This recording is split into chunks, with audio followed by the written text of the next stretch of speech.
और मुख्यमंत्री मुलायम सिंह जी 2007 में हमसे लगातार पूरे दिन भर चुनाव भरतना विधानसभा से हारते रहे हैं जी।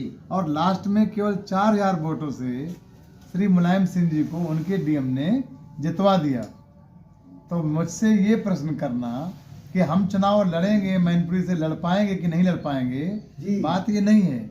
मैं निश्चित रूप से मैनपुरी से चुनाव लड़ूंगा और चुनाव जीतूंगा। अच्छा जी, इसलिए जीतूंगा कि मैनपुरी लोकसभा में 90% हमारा घोसी यादव वोट है जी।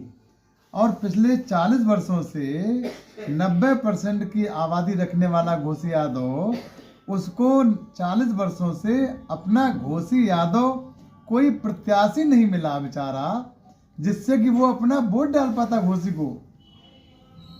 घोसी यादव को 40 सालों से सैफई परिवार की करतूतों के कारण वो अब घोसी यादव को अपना घोसी प्रत्याशी नहीं मिला। डेमोक्रेसी में जिसकी आबादी ज्यादा होती है उसके प्रतिनिधि होते हैं, लेकिन सैफई वालों ने ऐसा षड्यंत्र रचा जिसकी वजह से 40 वर्षों से मैनपुरी जिले का, मैनपुरी लोकसभा का घोसी यादव 40 सालों से अपने घोसी यादव प्रत्याशी को, चाहे विधायक हो चाहे सांसद हो, उसको वोट डालने का उसको मौका नहीं मिला। संसदीय क्षेत्र से आपने प्रत्याशी उतार रहे हैं? हम 8 संसदीय क्षेत्रों से अपने प्रत्याशी उतार रहे हैं और अच्छी तरीके से, मजबूती से प्रत्याशी उतार रहे हैं। ये आसपास के लिए जी जी, अकबरपुर है, इटावा है, आपका कन्नौज है, मैनपुरी है, फरुखाबाद है, फरखाबाद है, एटा है, बदायूं है। आपका मैनिफेस्टो क्या है? हमारा मैनिफेस्टो जो है, हम जनता के बीच में जो मुद्दे हैं उनको लेकर के जाएंगे कि सबसे पहले उत्तर प्रदेश के किसान की हालत सबसे ज़्यादा खराब है जी।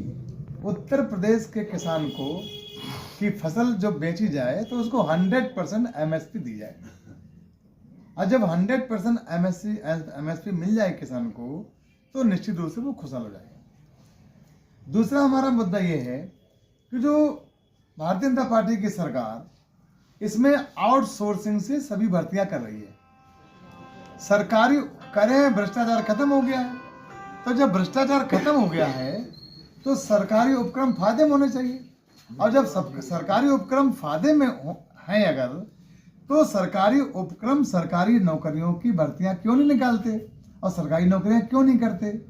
निश्चित रूप से सरकारी उपक्रम जब सरकारी नौकरी निकालेंगे तो गांव का, देहात का, गरीब, किसान, मजदूर का बेटा भी सरकारी नौकरी में आएगा, और आउटसोर्सिंग से केवल इंग्लिश कॉन्वेंटेड एजुकेटेड युवा और युवतियां ही आउटसोर्सिंग से नौकरी पा पाएंगे। भाजपा सरकार ने अगली उनका है, कोई भी कार्य कर रहा है, किसान है, मजदूर है, रेडी वाला है, छोटा व्यापारी है, रिक्शा चलाने वाला है, कोई व्यक्ति है, यदि पान बेचने वाला, यदि उसकी उम्र 60 वर्ष की हो गई है तो उसको 20,000 रुपये वृद्धावस्था पेंशन सरकारी कर्मचारियों की तरह से मिलनी चाहिए, यदि सरकारी कर्मचारी देश की सेवा ही कर रहे हैं। अगला हमारा ये कि जो अग्निवीर भर्ती जो गवर्नमेंट कर रही है, अग्निवीर भर्ती को हम कैंसिल करेंगे और पूर्व की भांति हमारे नौजवानों की जो सेना में भर्तियां हैं, जो नौकरियां हैं, वो रहेंगी।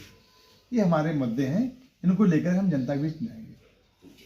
टूट के अलग पार्टी बनाई है, इससे पहले भाजपा बसपा में रह चुकी है। हाँ, क्या कहना चाहेंगे आप? नहीं कुछ नहीं, उनको ये तो पार्टी बहुत पहले बनानी चाहिए थी। जैसे हम बहुत लेट हो गए पार्टी बनाने में घोसी यादव के सम्मान के लिए, वैसे वो भी बहुत लेट हो गए कुशवाहा साग सैनी मौर्य के सम्मान के लिए।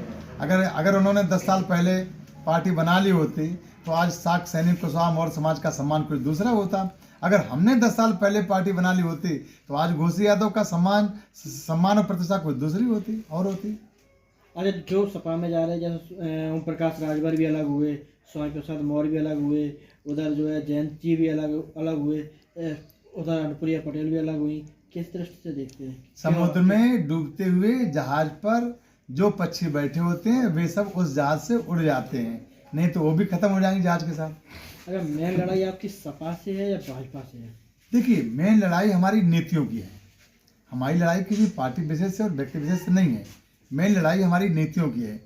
समाजवादी पार्टी की जो नीतियां हैं वो हल्ला बोल की नीतियां हैं, और हल्ला बोल की नीतियों से निश्चित रूप से उन्होंने पूरे यादव समाज को कलंकित किया है। तो आज पूरे यादव समाज के माथे पर हल्ला बोल का कलंक लगा हुआ है, जबकि हल्ला बोला है केवल सैफई परिवार के लोगों ने और सैफई परिवार के पोषित लोगों ने हल्ला बोला है। घोसी यादव समाज ने किसी ने हल्ला नहीं बोला है। तो घोसी यादव समाज बेताबी से बेसब्री से इसका इंतजार कर रहा है कि हम कब अपने माथे से इस हल्ला बोल कलंक को खत्म करें। मैनपुरी लोकसभा सीट से किसे उतारेंगे आप? मैनपुरी लोकसभा सीट से बहुत ही कद्दावर प्रत्याशी उतारूंगा, और मैं भी मैनपुरी लोकसभा सीट से प्रत्याशी हो सकता हूँ। आप जो लोगों के बीच में जाते हैं, लोगों का कैसा समर्थन मिल रहा है? घोसी बहुत समाज अच्छा। वन दल में आज मैं गया, हमारे घोसी यादवों के चेहरों पर हमें देख करके मुस्कान पैदा हो जाती है, हमें देख करके खुशी आ जाती है कि हमारा कोई घोसी पहली बार नेता आया है जो हमको 40 साल की गुलामियों से मुक्त कराना चाहता है।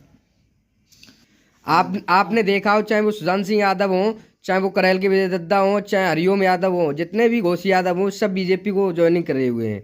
तो क्या देखते हैं, समाजवादी में क्या जगह नहीं थी है? ऐसा है, गुलामी कहीं भी कर लो, पिछलग्गू किसी के भी बन जाओ, पिछलग्गुओं को गुलामों को कभी सम्मान नहीं मिलता। और 40 सालों से हमारे समाज के सभी लोग कहीं इधर जाके कहीं उधर जाके देख चुके हैं। इसलिए सर्वजन सुखाय पार्टी घोसी यादव समाज सहित जितने भी शोषित पीड़ित हक वंचित अपमानित ठुके पिटे लुटे लोग हैं, उनको सबको जोड़ करके सबके मान सम्मान स्वाभिमान की लड़ाई लड़ेगी। कहीं ना कहीं अगर आप चुनाव लड़ते हैं तो कहीं ना कहीं जो है सपा को नुकसान होगा, ऐसे में भाजपा को फायदा होगा? नहीं, हम चुनाव लड़ेंगे तो हमें नुकसान होगा। सपा अगर चुनाव लड़ेगी तो सपा ना चुनाव लड़े हमारे सामने, क्योंकि हम भी तो यादव हैं। अपनी जीत के लिए लड़ेंगे। हम अपनी जीत के लिए चुनाव लड़ रहे हैं, किसी नुकसान के लिए थोड़ी चुनाव लड़ रहे हैं। हम तो अपनी जीत के लिए लड़ रहे हैं। अगर सपा को लग रहा है कि वो हम उसका नुकसान कर रहे हैं, तो हमको भी तो लग रहा है कि सपा हमारा नुकसान कर रही है। सपा ना लड़े, इतनी बार लड़ चुकी सपा, हम तो पहली बार लड़ रहे हैं।